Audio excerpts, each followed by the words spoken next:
during the rest of the afternoon. Some of the gusts this afternoon could be between 30 to 35 miles per hour.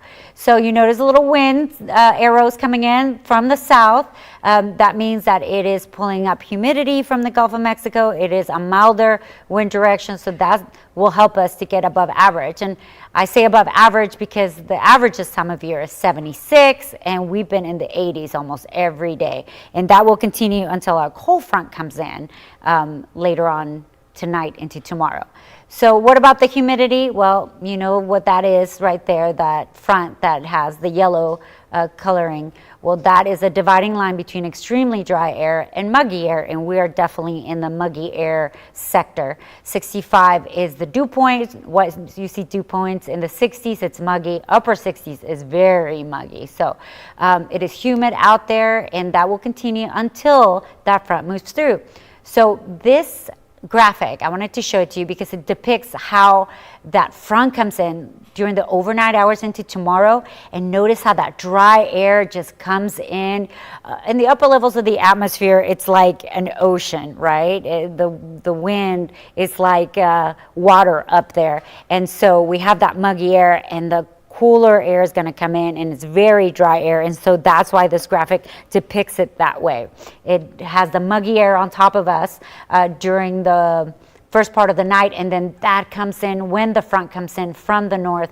Not only will it wipe away the warmth, but it will also wipe away all that mugginess and humidity, and we need that because it's been so muggy, so many mosquitoes out there too due to the warmth and the humidity. So this shows wind gusts this evening and overnight, and you see some of the peak wind gusts overnight as that front approaches. Look at midnight. We have some wind gusts from the south that could reach 38 miles per hour. So for the rest of this afternoon into the evening, we'll see it ramp up anywhere between 20 to 30 miles per hour. It's really overnight as the front gets very close and it starts to push through where we see wind gusts that top out at 35, even 38 miles per hour. And this is our radar. It's also showing the satellite, the cloud cover, and you can see how it's cloudy in parts of central and southern Tarrant County, Hood County, over into parts of Johnson County. That cloud cover will continue to increase for all of us. So we'll call it partly to mostly cloudy for today. But with those breaks of sunshine and that southerly wind, we get to about 84 in Terrell and Waxahachie. That will be the highs.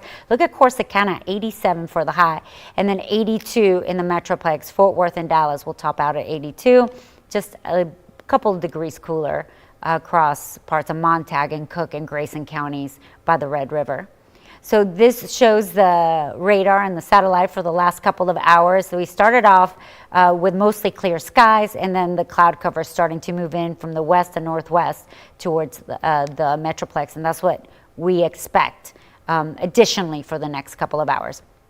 So this is a cold front, and it is getting colder, and you see behind it, it's a little bit hard to see, but for example, southwest of Denver, if you focus, there's a little bit of purple and some white. Well, behind the front, we do have some winter precipitation in the higher elevations, and some of the mountains, they're getting snow out of this because there is so much cold air behind the front. Now, obviously, we're not going to see snow or anything like that, but look how it moves in, and by Saturday into Sunday morning, we get the core of that cold air pool that will move in. And so that's the temperature Sunday morning, 7 o'clock Sunday morning.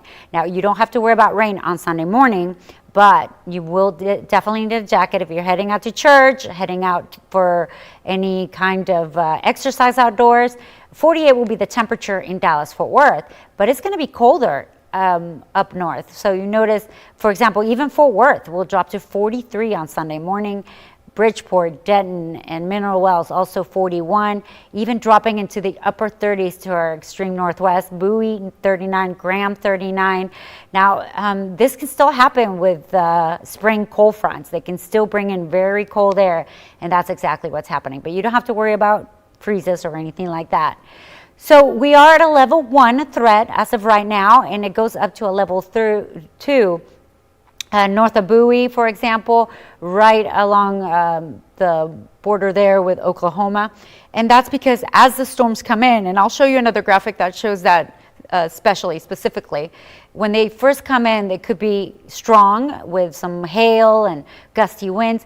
And then as they move into the Metroplex, even places like Denton and Gainesville, they should weaken, and then we'll just have shower activity. And if we have any thunder left during the late morning hours, not expecting anything severe at that time. It's just when they initially come in during the very early morning hours, 3, 4, 5 in the morning. And notice the area where we could see the possibility of some hail, especially places like Wichita Falls. Other than that, it's just a slight risk. Places like Graham and over into Cook County. And then the tornado outlook is extremely low, 2% for the Metroplex. It goes a little bit higher also in that same area, Wichita Falls, when they first form along the front. And they could be relatively strong. So taking it hour by hour, the rest of this morning into the afternoon and evening, intervals of clouds and sunshine, more clouds than sunshine, I think today. We'll call it partly to mostly cloudy. With some breaks also. And then this is 10 o'clock tonight.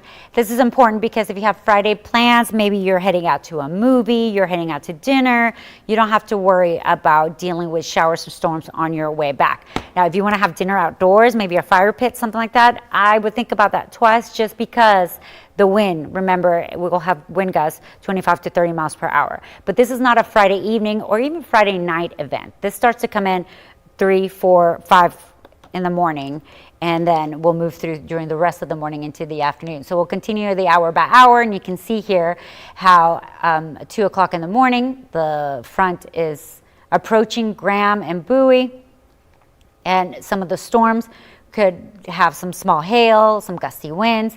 This is 5 o'clock in the morning. It's moving through the Metroplex. We have rain in places like Denton and Gainesville, Sherman, a few rumbles of thunder as well.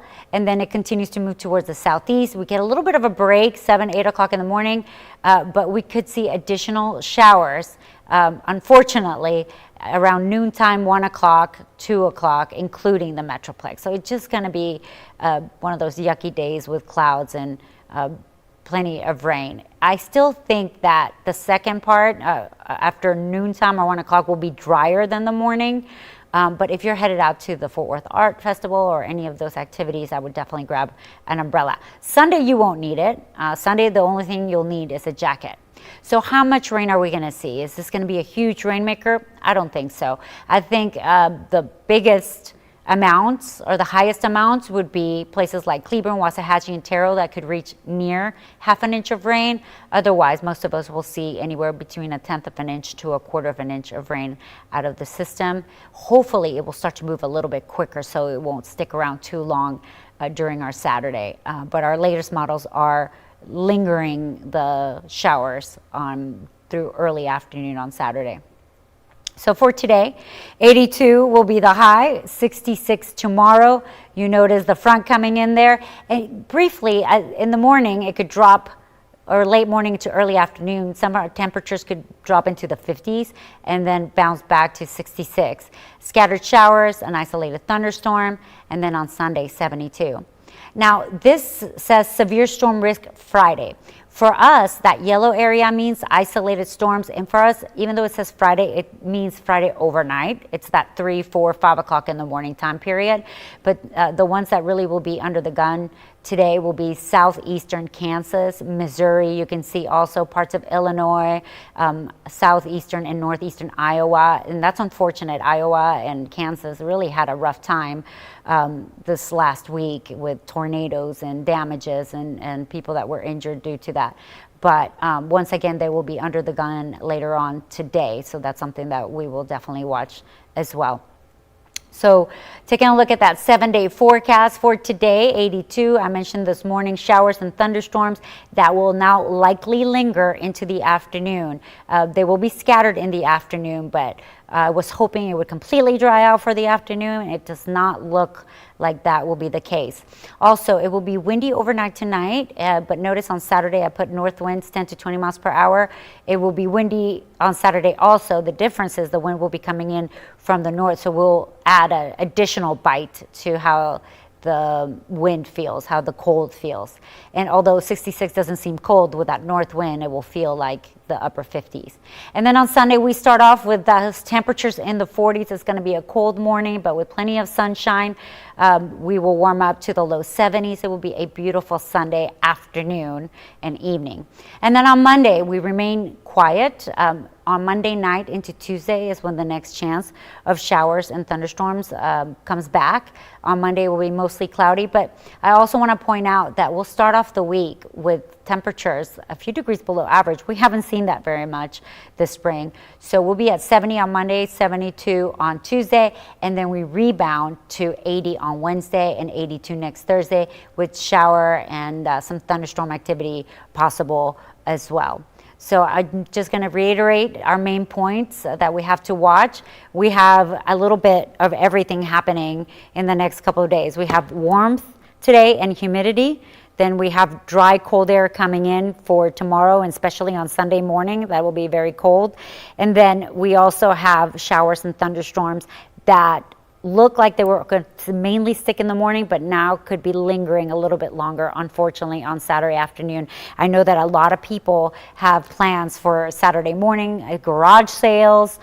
They have activities, maybe some of the festivals that are happening, kids' sports that will likely be canceled or delayed because we will see the rain come through and stick around in some spots. But then we look forward to Sunday, and next week's looking pretty good too. Finally, I want to show you very quickly where we're at right now. You don't have to worry about any rain for today. It just will be breezy to windy and mild with temperatures, we'll say warm, in the low 80s. Here you can see the dew points, all of that green. That's not going to fade away until that front comes through. And you can see it here. I love this graphic because it just depicts the cold, dry air coming in from the north to the south overnight. Unfortunately, it will be one of those nights that if you suffer from, anxiety when there is lightning and thunder, or maybe you have a pet that suffers from that, you might not sleep very well tonight because of that instability and some of the showers and storms. But we don't have a high severe threat by any means. Most of these will be showers, but I just don't want you to be caught off guard if you hear a couple of rumbles of thunder. Obviously, we will keep you updated in all of our newscasts throughout the afternoon and the evening hours.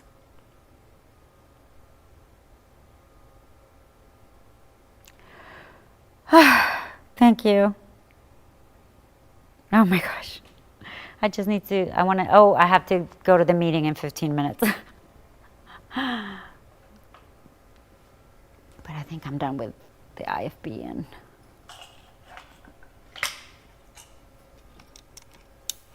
oh gosh, this one that's replaying, is this one replaying?